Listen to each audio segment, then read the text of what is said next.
자, 어제 이제 임종석이 공식적으로 교체되고 노영민, 강기정을 실장과 정무수석, 그리고 윤도안을 국민소통수석으로 임명했습니다.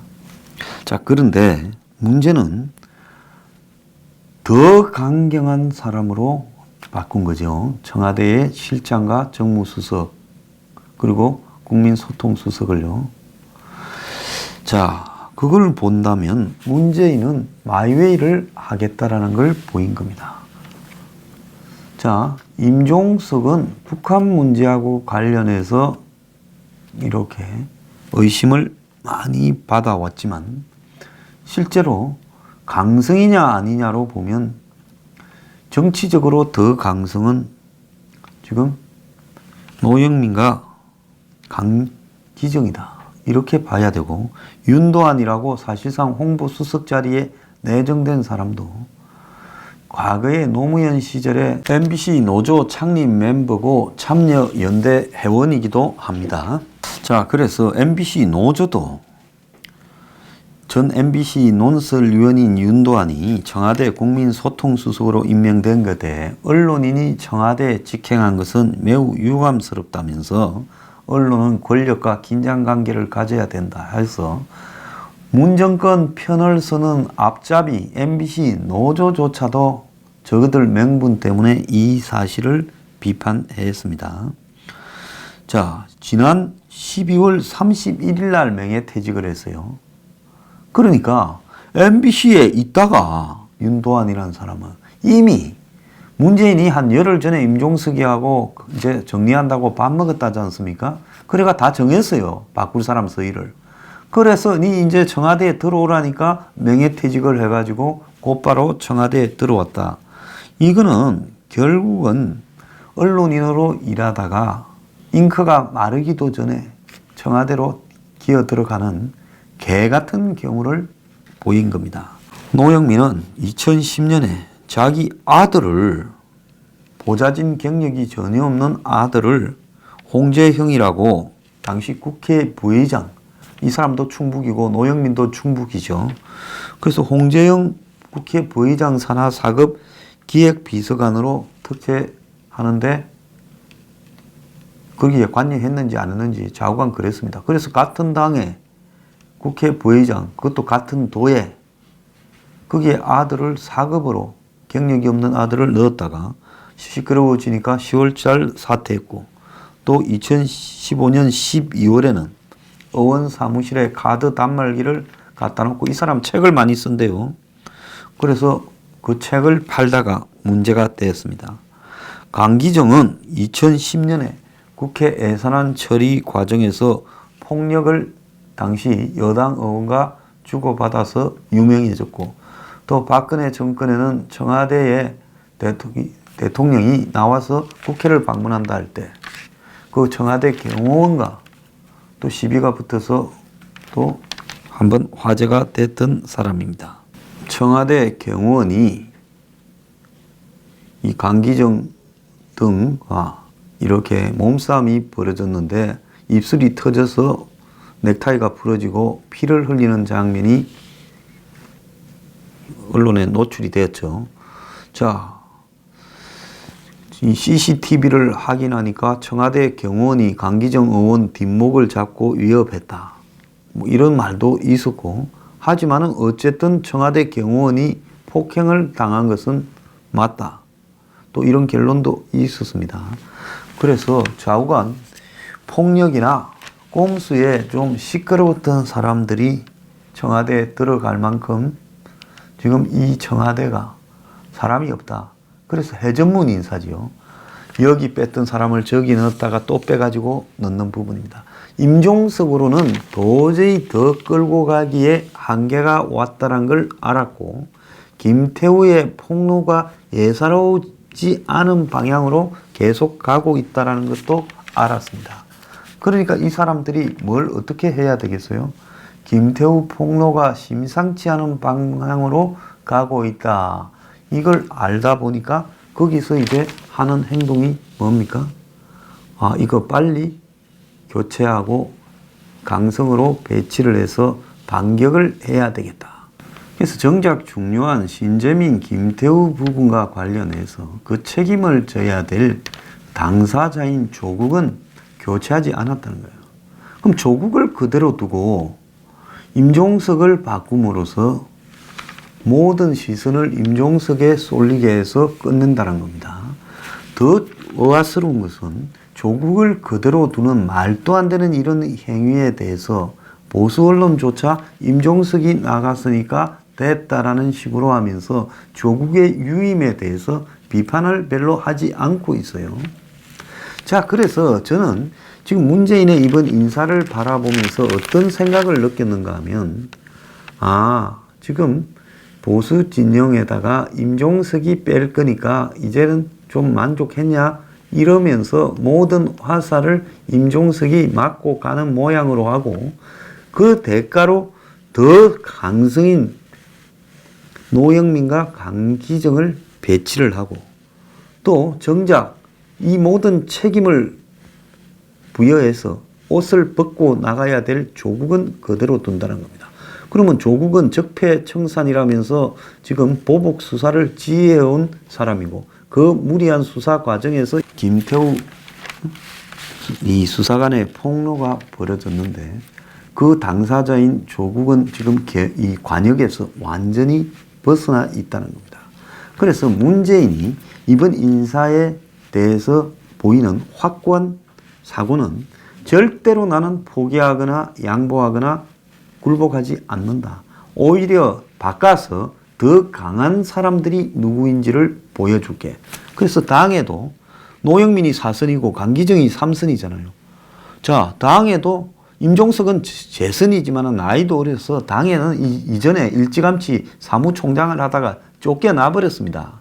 2012년 총선 직전에. 그래서 당에는 임종석이 새가 없었어요. 그런데 당에 새가 만만찮은 지금 노영민이나 강기정을 배치해서, 민주당 너네들도 내 말 더 잘 들어.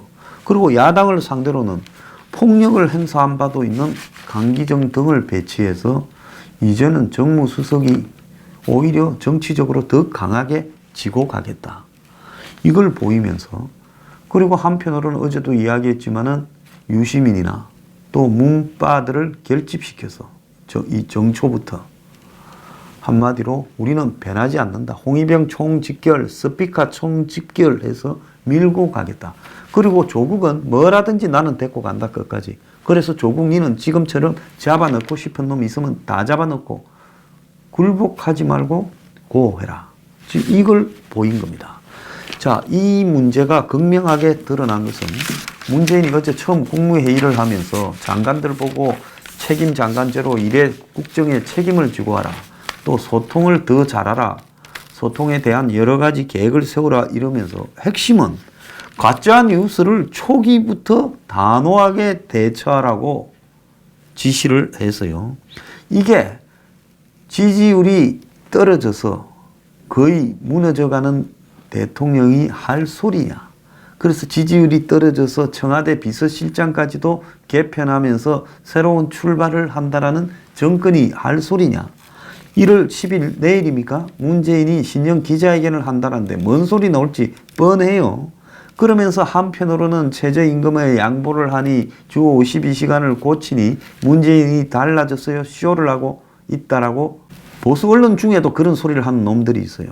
이거는 뭐냐고 하면 결국은 문재인은 전혀 달라지지 않고 더 오기로 한번 끝까지 해보자라는 모습을 보이고 있고, 한동안의 가짜 뉴스를 가지고 온 이 찌라시 언론과 사이비 언론, 앞잡이 언론을 동원해서 두들겨 잡는 쪽으로 가더니만, 그 다음에는 자기 당이나 또 유시민이 유튜버를 시켜서 꺾어보겠다고 하더니만, 이제는 자기가 또 나서서 가짜 뉴스를 유통하는 것에 대해 정부가 단호한 의지로 대처해야 된다라고 가짜뉴스 대응을 지시를 했습니다.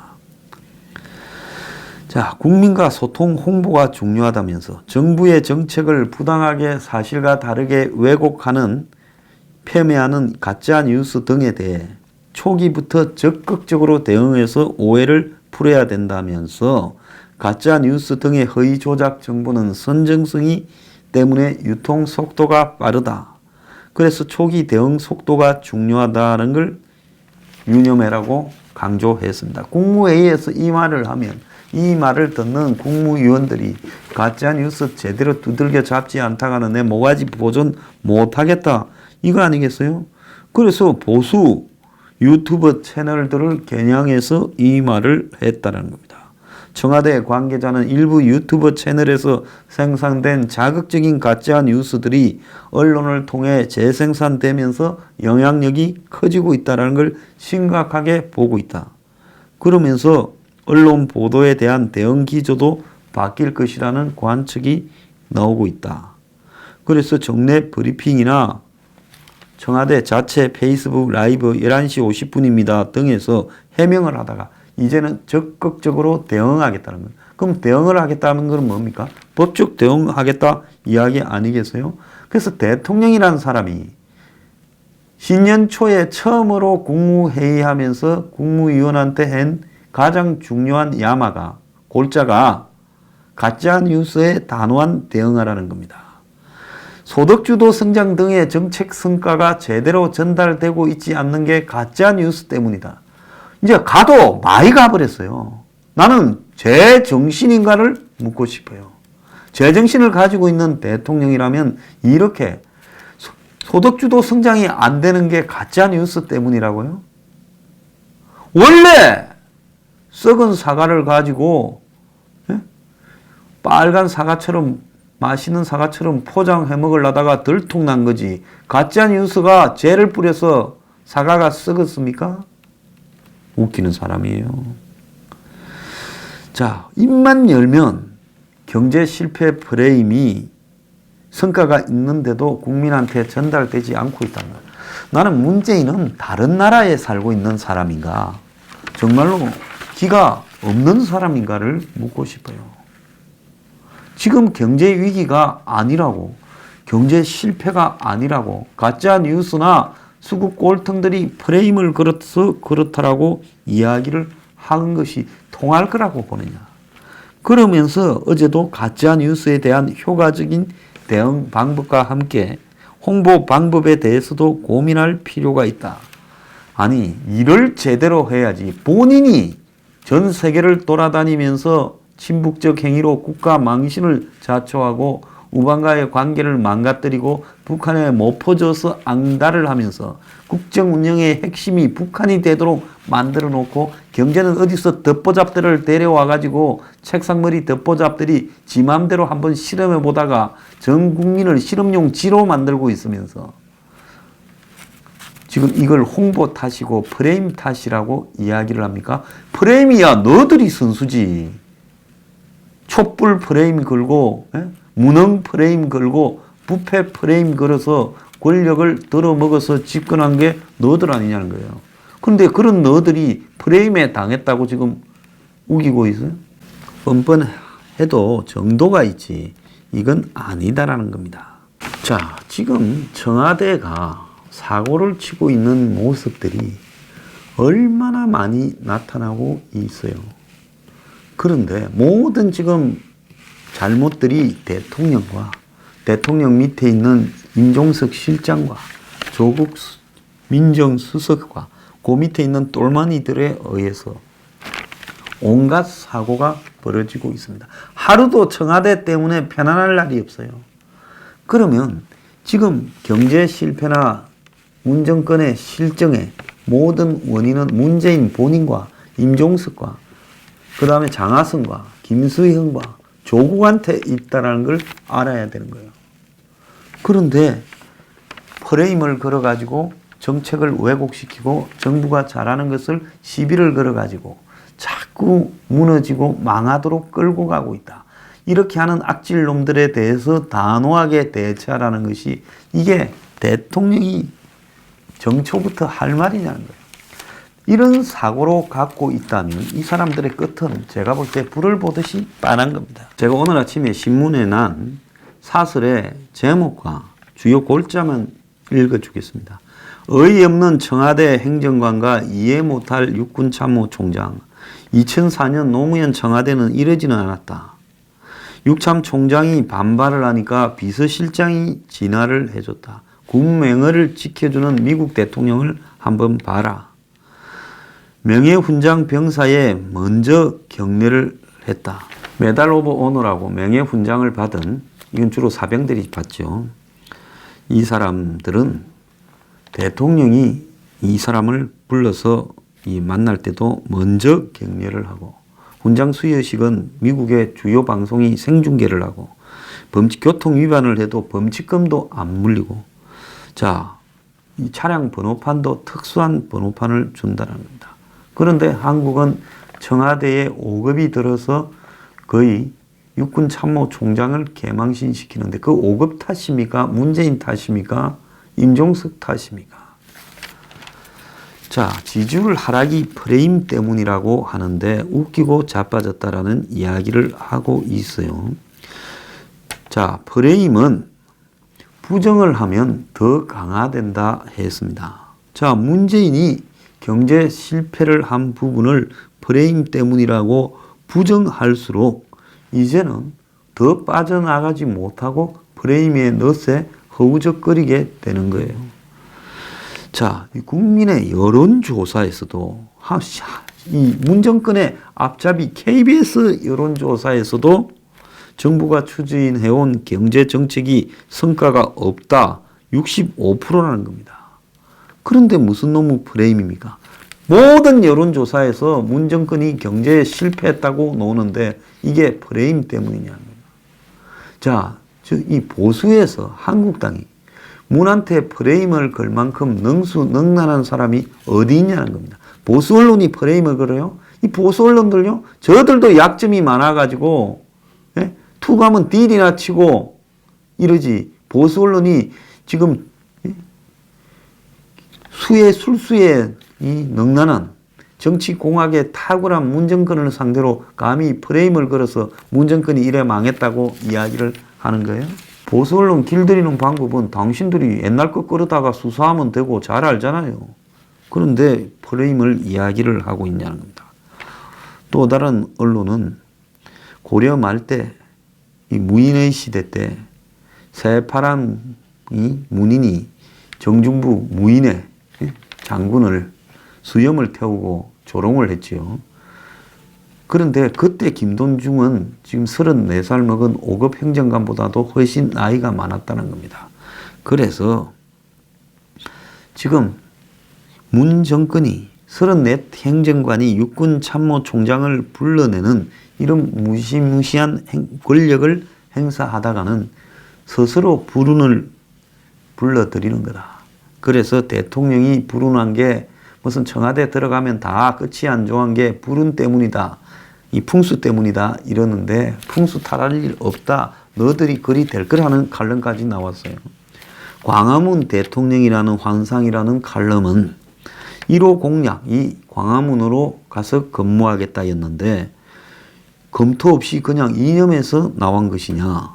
구중궁궐 나온다던 그런 환상 공약이 어떻게 해서 생겼는지 해명을 해라. 당시에 광화문에 촛불이 유행하니까 그냥 촛불 이념에 편성해서 광화문에서 근무하면 멋있게 보였는데 이제 들어가고 나니까 기어 나오기 싫으냐. 지금 이런 이야기까지 한 겁니다. 대한민국 후에 방향키를 틀 때다. 경제 성장은 생산성에 좌우되는데 창의력을 키우고 인재를 키울 교육 행문과 상명 하복을 깰 자율 분권이 필요한데 기득권에 의한 불공정이 없애야 되는데, 그런데 그래서 경쟁과 책무성의 날개를 달아야 되는데 지금 경제가 그렇게 가고 있냐라는 겁니다. 자, 그뿐만 아니에요. 터가 길하고 불길한 게 아니다. 이 다른 신문이 터 탓하지 말라고 하루에 2개의 칼럼을 실었어요. 길함과 불길함을 가르는 것은 풍수지리가 아니라 사람의 처신이다.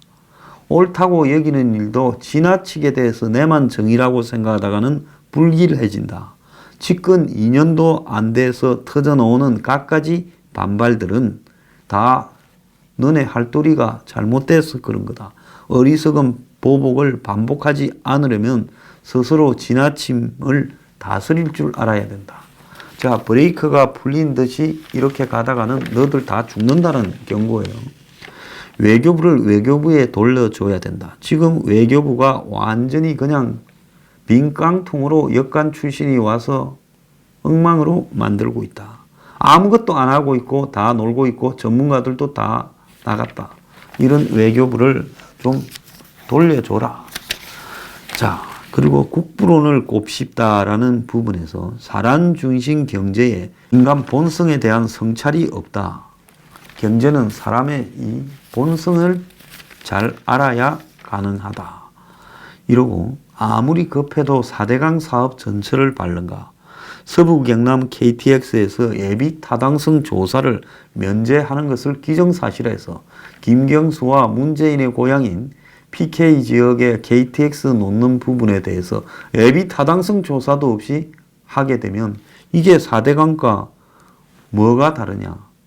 과거에 보수정권 보고 토목으로 경기를 부양했다는데 너희들도 똑같이 하고 있냐. 지금 이런 것들이 오늘 아침에 나온 칼럼들이에요. 하루에. 이거 말고도 숱한 게 있는데 대표적으로 이렇습니다. 자, 문 정권한테 내가 해주고 싶은 말은요. 너희들이 지금 제정신이 아니고 권력의 맛에 취해서 정치 보복에 취해서 북한에 취해서 그리고 국민을 상대로 너희들 머릿속에 있는 이념을 경제에서 실천을 한다고. 또 너희들이 표 얻을 때 했던 말들을 다 거짓말한다고. 나라를 완전히 거꾸로 몰고 가고 있다 보니 이제는 육군참모총장이 34살짜리한테 끌려다니는 사태까지 생겼다고 이야기를 하고 있습니다. 자, 풍수지리가 언급된 칼럼이 2개예요. 네 행동 때문에 네가 망하게 될 것이다 라는 이야기를 하는 겁니다. 자, 문정권 가짜뉴스 어제 문재인이 이야기하는 거 보고 내 드디어 이성을 상실했구나 생각이 들었어요. 많이 두들겨 잡아보세요. 그런데 모든 가짜뉴스는 문재인 당신과 당신들 입에서 나오는 거라는 걸 알아야 될 겁니다.